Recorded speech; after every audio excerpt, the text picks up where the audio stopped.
ଦେଖନ୍ତୁ ମୋ ମାମା ଏବେ ସବୁ ପିଆଜ ଆଉ ଧନିଆ କାଟି ସାରିଲାଣି। ଏବେ ଆଳୁ ଏବେ ସିଝେଇ ଦେଇଛି, ତାକୁ ଏବେ ବର୍ତ୍ତମାନ ଛଡ଼େଇ ଦେବା। ଗରମ ଅଛି।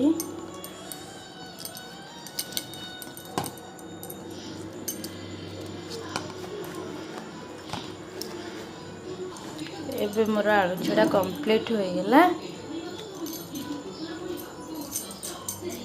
ତାପରେ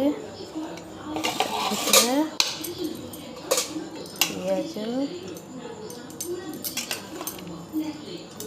ଧନିଆ ପତ୍ର ଦେଖିଲେ ଦେଖ